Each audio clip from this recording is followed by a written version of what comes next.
ಹ. ಆರನೇ ನಾಟಡವು ಇದು ಒಂಚೂರು ಕಠಿಣ ಐತಿ, ಕರೆಕ್ಟಾಗಿ ನೋಡ್ಕೋಬೇಕಾಗತ್ತೆ. ಫಸ್ಟು ನಾನು ಹೆಂಗೆ ಮಾಡ್ಬೇಕಂತ ಹೇಳ್ಕೊಡ್ತೀನಿ, ಆಮೇಲೆ ಅಡವನ್ನು ಮಾಡ್ತೀನಿ. ಎರಡು ಕೈ ಅಲಪದ್ಮ, ಬಲಗಡೆ ಕೈ ಕೆಳಗ, ಎಡಗಡೆ ಕೈ ಮೇಲೆ, ಎರಡು ಕೈಗಳು ಕ್ರಾಸಲ್ಲಿರಬೇಕು. ಆಮೇಲೆ ಬಲಗಾಲು ಹಿಮ್ಮಡಿಯ ಮೇಲೆ ಇಡಬೇಕು.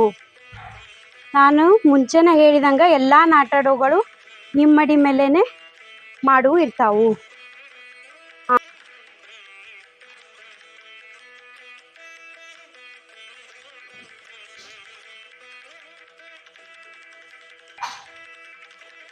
ಆಮೇಲೆ ಎರಡು ಕೈ ಕಟಕಾಮುಖ, ಬಲಗಾಲನ್ನು ಬೆರಳುಗಳ ಮೇಲೆ ಇಡಬೇಕಾಗತ್ತೆ.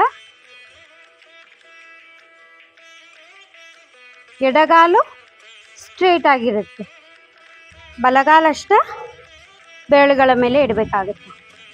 ಎರಡು ಕೈಗಳ ಕಟಕಾಮುಖ ಸೇಮ್ ಪ್ಲೇಸ್ ಒಳಗೆ, ಬಟ್ ಕಟಕಾಮುಖ ಮುದ್ರೆ ಚೇಂಜ್ ಆಗುತ್ತೆ.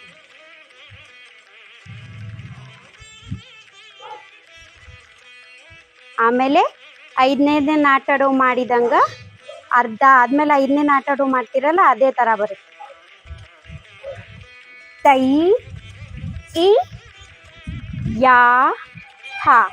ಬಲಗಡೆ ಮಾಡುವಾಗ ಫಸ್ಟು ಬಲಗಾಲು ಬಡಿಬೇಕು, ಎಡಗಡೆ ಮಾಡುವಾಗ ಎಡಗಾಲನ್ನು ಬಡಿಬೇಕಾಗುತ್ತೆ. ಈಗ ಆರನೇ ನಾಟಡವನ್ನು ಮಾಡಿ ತೋರಿಸ್ತೀನಿ. ತೈ ಯುಂ ದ ಸ, ತೈ ಇ ಯಾ ಹ, ತೈ ಯುಂ ದ ಸ, ತೈ ಇ ಯಾ ಹ, ತೈ ಯುಂ ದ ಸ, ತೈ ಇ ಯಾ ಹ, ತೈ ಯುಂ ದ ಸ, ತೈ ಇ ಯಾ ಹ, ತೈ ಯುಂ ದ ಸ, ತೈ ಇ ಯಾ ಹ, ತೈ ಯುಂ ದ ಸ, ತೈ ಇ ಯಾ ಹ, ತೈ ಯುಂ ದ ಸ, ತೈ ಇ ಯಾ ಹ, ತೈ ಯುಂ ದ ಸ,